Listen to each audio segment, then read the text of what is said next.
belajar di rumah. Secara umum, yang kita ketahui bahwa SFA ini biasanya dilakukan dengan orang-orang yang pekerjaannya di kantor. Tetapi yang sedang kita hadapi dengan yang telah kita hadapi situasi yang sekarang, ini SFH berlaku untuk di kalangan anak sekolah, anak kuliahan, sampai pekerjaan yang harus kita lakukan. Mengapa bisa dikatakan seperti itu? Karena virus COVID-19 ini sudah menyebar luas di negeri kita, yaitu negeri Indonesia. Dengan kita SFH bisa menjadi solusi untuk mengurangi risiko ataupun penularan COVID-19 dengan keselamatan bagi kita semua. Dengan saya akan menjelaskan terlebih dahulu kelebihan SFH bagi mahasiswa.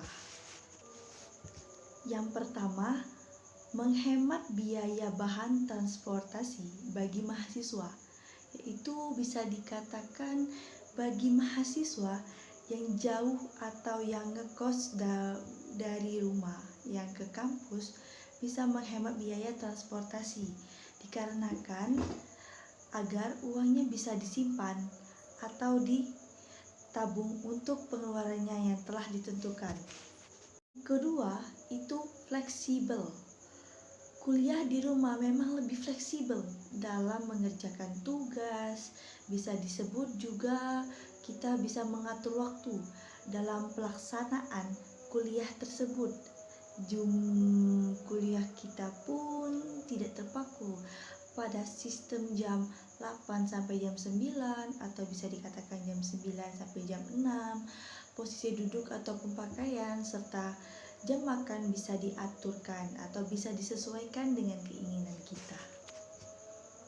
Dan yang ketiga itu mendekatkan diri dengan keluarga. Kuliah di rumah juga akan tentu kita bisa selalu bersama dengan adanya momen-momen kumpulan keluarga yang kita ketahui keluarga adalah segalanya. Untuk kita tanpa ada keluarga, hidup kita tidak akan berarti apa-apa.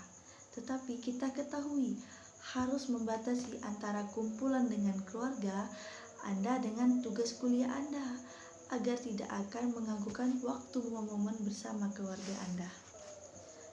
Nah, tadi kan saya sudah menjelaskan kelebihan dalam SFH ini. Nah, kemudian saya akan menjelaskan SFH ini dengan segala kekurangannya. Pasti deh kalian penasaran. Sini ya, saya akan menjelaskan satu persatu tentang SFH ini dalam kekurangannya. Itu yang sebagai berikut saya akan jelaskan. Yang pertama, terganggunya keluarga. Mengapa saya bisa bicara seperti itu? Kita pungkiri bahwa kedekatan kita dengan keluarga tentu saja menjadi gangguan karena banyaknya tugas-tugas yang telah diberikan dosen atau diberikan kepada guru kita. Dengan begitu, kurangnya kita dekat dengan keluarga, ya kita selalu sibuk dengan tugas-tugas tersebut. Dalam hal ini, kita merasa kurangnya pendekatan hal perindividual dengan keluarga dikarenakan kita sibuk dengan mengerjakan tugas yang telah sangat banyak yang telah diberikan oleh dosen dan diberikan oleh guru kita. Yang kedua itu jam kuliah tidak teraturan. Sistem kuliah di rumah emang sangat fleksibel, tetapi jika kita terlalu memfleksibelkan diri, kita tidak akan memiliki batasan jam kuliah seperti seharusnya.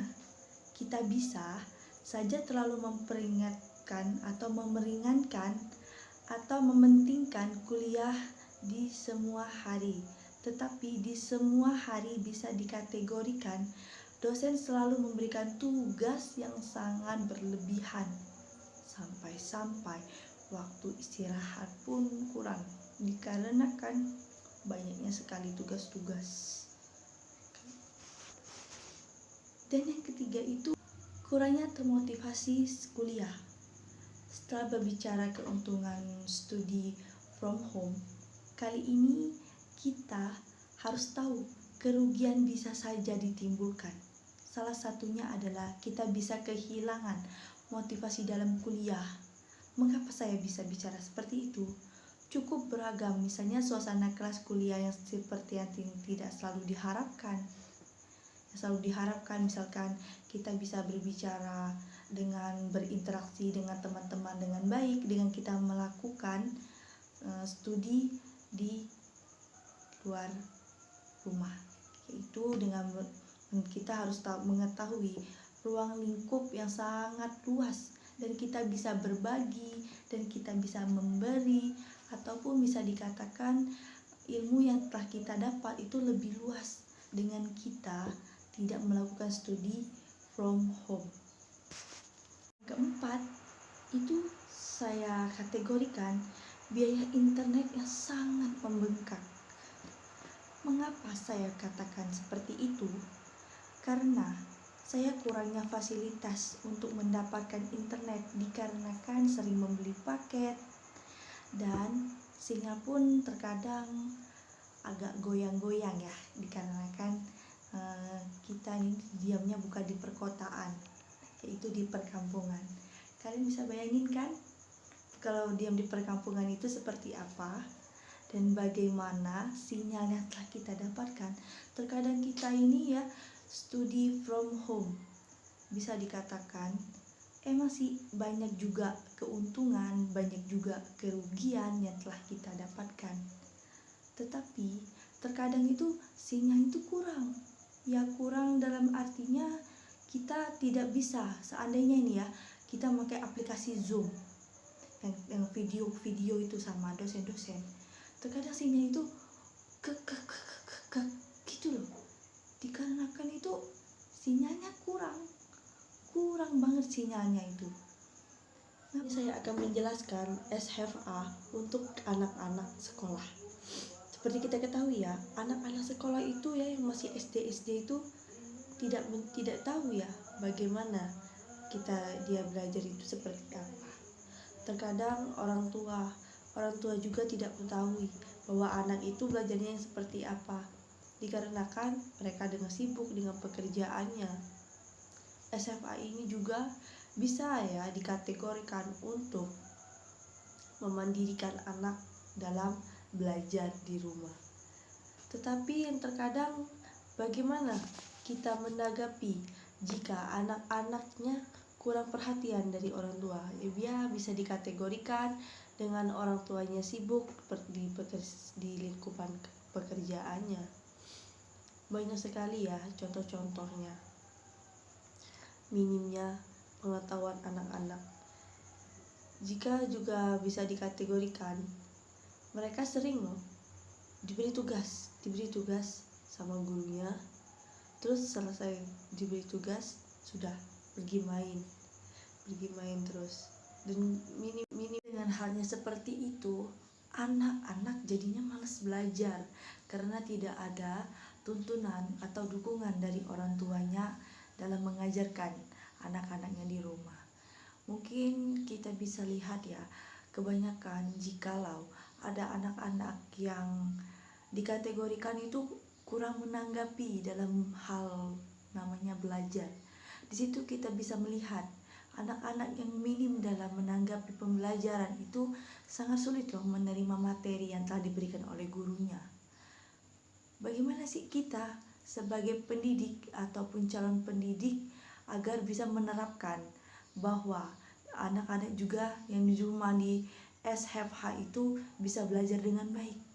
Makanya kita itu bisa dikategorikan membuat grup di WhatsApp ataupun buat grup di aplikasi Classroom untuk meningkatkan atau mengetahui bahwa kegiatan anak-anak itu seperti apa di rumah, memberikan tugas-tugas agar anak-anak itu tidak harus belajar malas di rumahnya untuk mengetahui atau belajar di rumah.